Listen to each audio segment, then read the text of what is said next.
If necessity is the mother of all inventions, then listen to this. From the manufacturing of personal protective equipment to developing ventilator prototype, the bitter strikes of COVID-19 could just be awakening Kenya's industrial capacity as the industries now shift gears to produce the most precious of commodities at this time. And as the World Trade Organization predicts a 32% in global trade, tonight on Spotlight, we ask, what are the effects of the global health crisis on trade? Good evening. I am Abubakar Abdullahi. Thank you as always for making time for us. Remember, you can be part of this discussion that will be coming on your way shortly. But first, Kenya has today confirmed 9 more coronavirus cases, bringing the total confirmed cases to 222, with 12 more people recovering from the dreaded virus. And as Elizabeth Mutuku now reports, the number of people who have recovered from the virus stand at 53. While updating the nation on the pandemic status, the Health Cabinet Secretary Mutahi Kagwe said the 9 new cases are Kenyans who have no history of traveling to foreign nations, indicating that they came into contact with the people who have tested positive of the virus. 9 people have tested positive. 5 of them are from Nairobi and 4 of them from Mombasa. They are aged between 9 and 69 years old. On the rise of domestic violence during this corona pandemic, Kagwe has urged families to embrace tolerance, asking religious leaders to take charge of counseling people out of the hardships in this pandemic era. To our religious leaders to also weigh in and intervene in this matter to counsel our people against these emerging trends, and to say that the stress level in our country is going to increase. You are going to be challenged in living in a way that perhaps you have not done for a number of years. Is a new normal that we are not used to in a lot of our homes. But I think that the way to look at it is a challenge to overcome. Further, Kagwe has condemned the emerging behaviors of Kenyans attacking police officers and people going against the government benches, warning that the law will take its course. Our civil society networks to equally vouch for the rights of the police. In instances where the police have overstepped themselves, we have seen condemnation from all sorts of organizations, human rights, and so on. And I thought that for once, I was going to see the human rights organizations condemn those who are misbehaving with the police. However, Kenyatta National Hospital CEO Dr. Evans Kamuri has assured the nation that those in quarantine and isolated facilities are on recovery path, insisting there is no coronavirus vaccine, as he urged Kenyans to take serious measures put in place. The good thing is to say that most of the people we've had and the centers are in good care. We are maintaining them, and as I said, and even now, Waziri will still insist, there is no particular cure or treatment for coronavirus. What we are doing is symptomatic management. We have to manage these cases as per and how they present. And more so if they have other comorbidities. For example, if they are diabetic, hypertensive, renal issues, cardiac issues, cancer issues, all these are the ones we maintain. And the more we maintain the patients, more often than not, they tend to recover. And as Waziri has said, people must take things seriously because you don't know. Virus behave differently to different people. So whenever, don't start relenting your effort because you think people are getting well. It is always important for all of us to take our responsibility and let us start behaving. Elizabeth Mutuku, TV47 Nairobi. Elsewhere, the Council of Governors chairperson Wycliffe Oparanya has disputed claims of lack of preparedness on the part of the county governments towards the fight against COVID-19. Speaking earlier today, Oparanya said the efforts to ensure counties are well equipped are strengthened and that the extent of numerous quarantine facilities shows how counties are prepared. Leangare now reports. Counties have invested in training of more than 9,701 health workers, both at the county and at the sub-county level. Further to his address, Chair of Council of Governors Wycliffe Oparanya added that counties have strengthened their preparedness towards the fight against COVID-19 by increasing the number of facilities meant to accommodate patients in critical condition. In close collaboration with the respective government agencies, have prepared 3,156 beds for isolation. Counties have also made progress towards procurement more ICU beds, hence increasing the capacity from 162 to 208, and increased ventilators from the previous 161 to 201. Digital technology has also been introduced to facilitate video-based meetings and dialogues among the county leaders. This is meant to help reduce the risk of contracting coronavirus among county heads. The Council of Governors have been convening weekly extraordinary meetings through e-conferencing to deal with emerging issues in the counties. We therefore encourage Parliament, county assemblies, civil societies organizations, churches and all private sectors to embrace e-conferencing as a platform for communication during this period. Donations of protective gear to counties in the wake of the coronavirus pandemic has also been made by Mozart Betting Company. In this regard, the donations are assorted commodities worth 10 million Kenya shillings and expected to benefit 10 counties.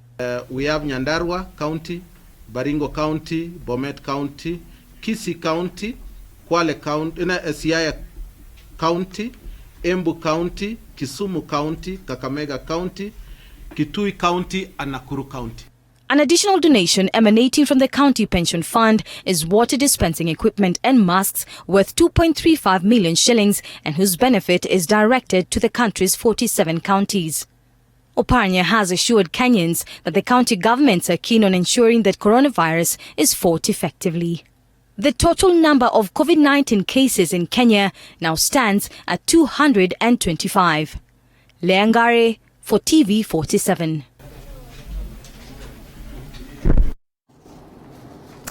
All right, let's take back this. If necessity is the mother of all inventions, then listen to this.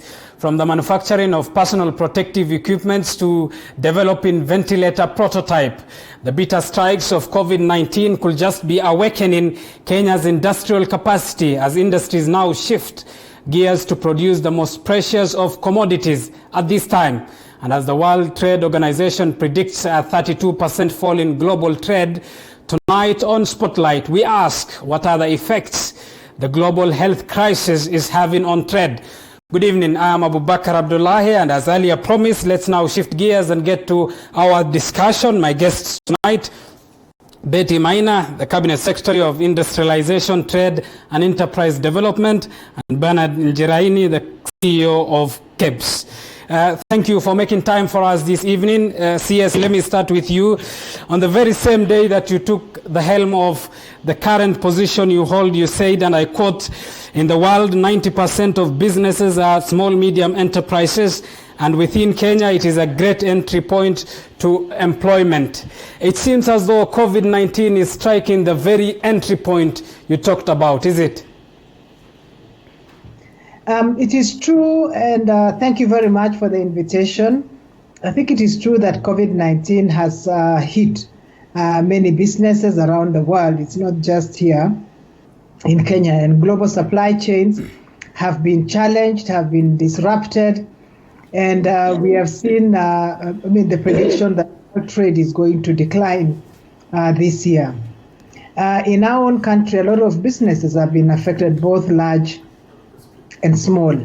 There are two sets of businesses who have been affected. A lot of the businesses that are engaged in what we consider non-essential consumption, or the consumption that has been depressed as a way of managing the health crisis.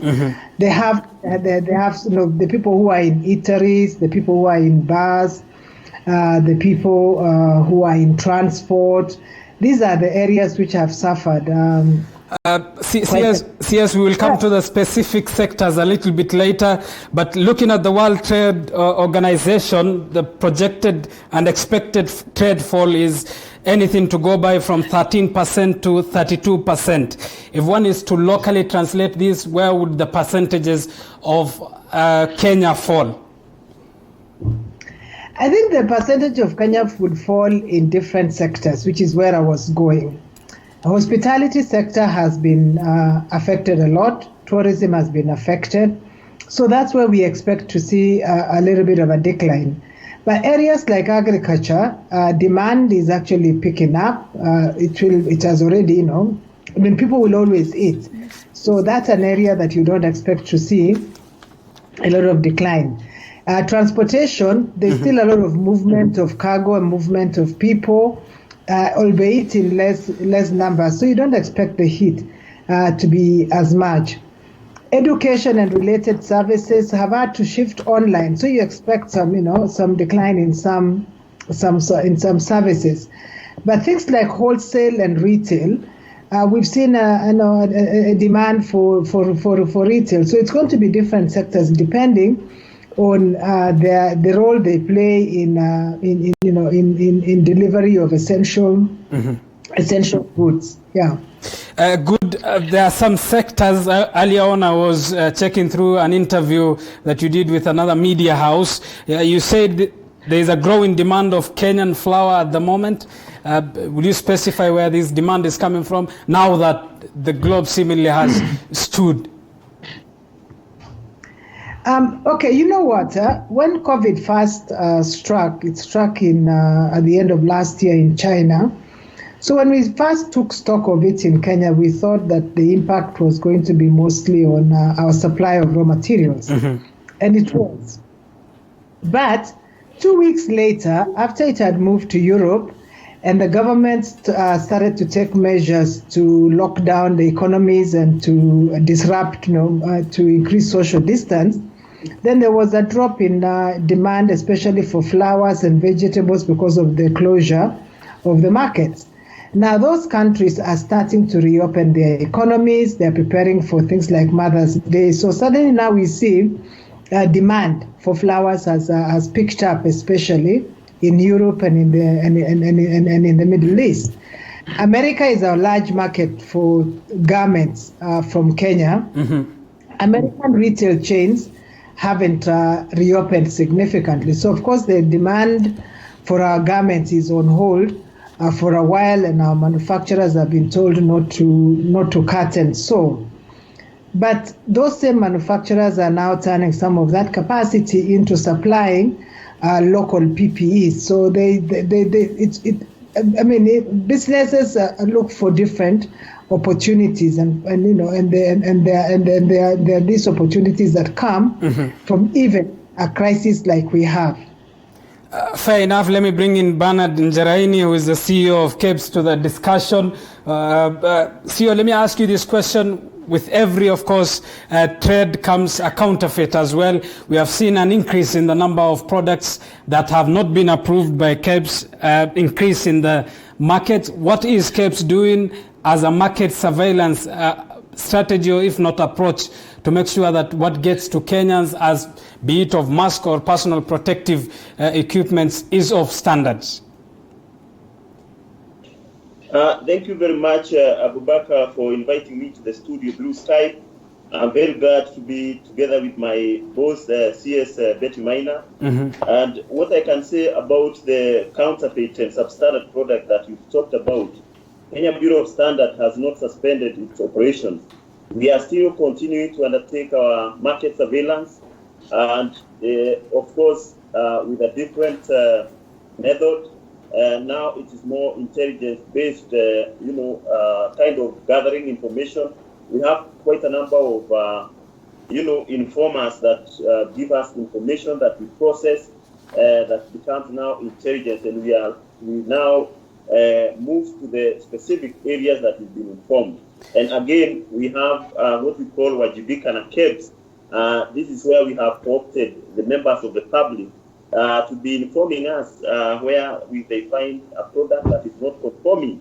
And what I can say is that if you visit our Twitter, you'll see that we've been undertaking raids and seizes of products that are not conforming to the standards. Like you've seen, we've been very active when it comes to seizing the PPEs that are not complying to the standards. What we are doing is educating the public that what they need to check is that every product they buy must have the KEBS quality mark.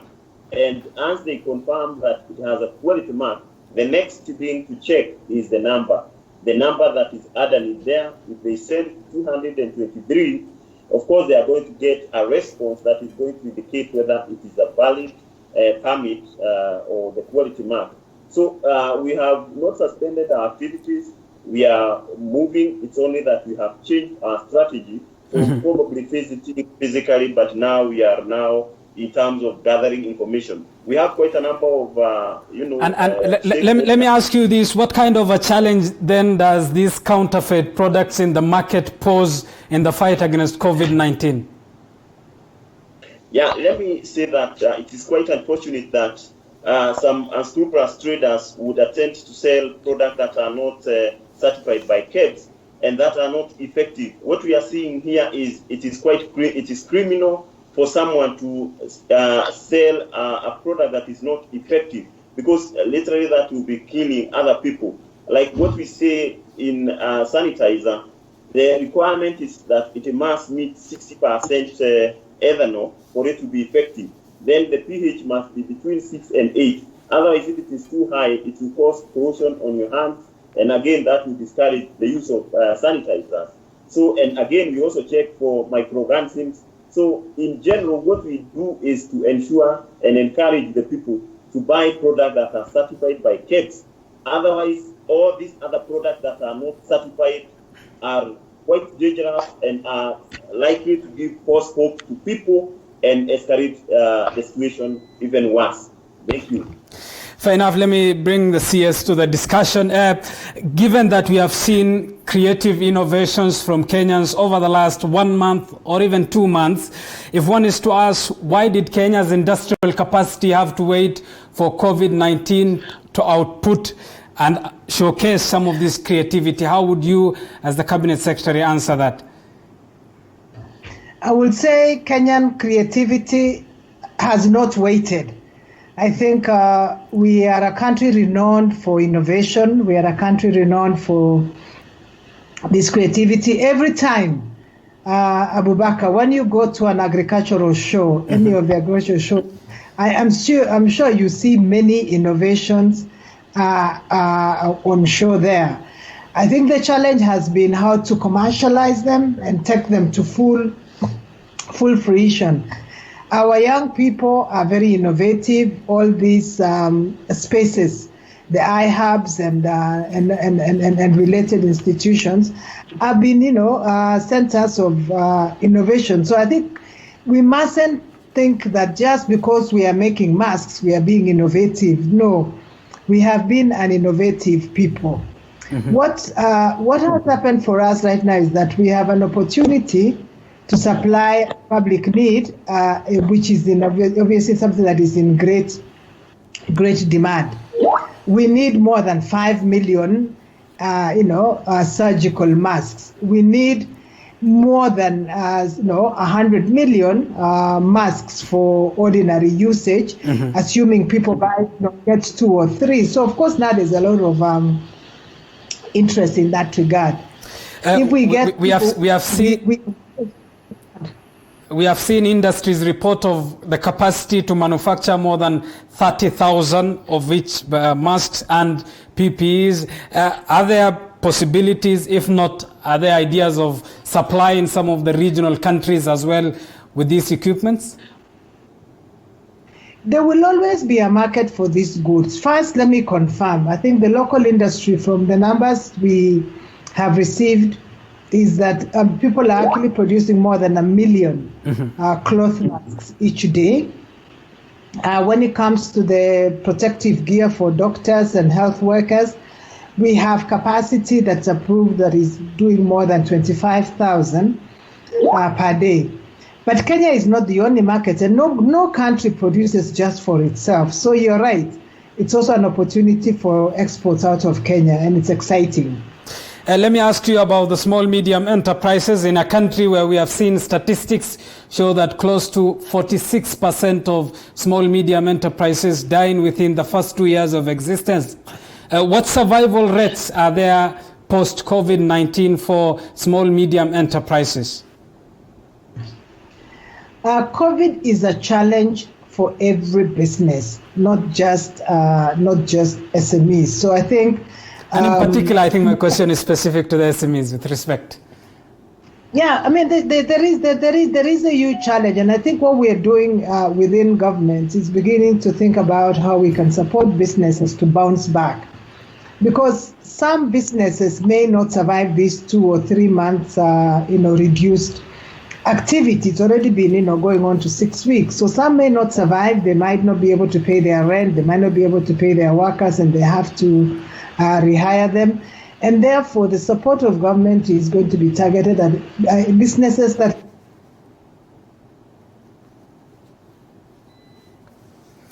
All right, I think we have a technical problem there, but nonetheless, let me bring in Bernard Njeraini, who is the CAPE CEO, to the discussion. For a Kenyan who is watching us now and probably could be concerned of the standard of the products that they may be having, what should they look out for in any product that they purchase from any center? Thank you very much, Abubakar, for that question. What I would want to urge the general public to check for is for the locally manufactured product, KEBS undertake or conduct product certification scheme that require manufacturers to establish quality assurance systems and controls that is defined in the scheme of supervision. And we certify those companies that we find that have capacity to manufacture the correct quality. So we check whether they have the correct raw materials all the way to the in-process and the post-process mechanisms. Mm-hmm. So what we say is that as we are satisfied that someone has that capacity and has ability to check and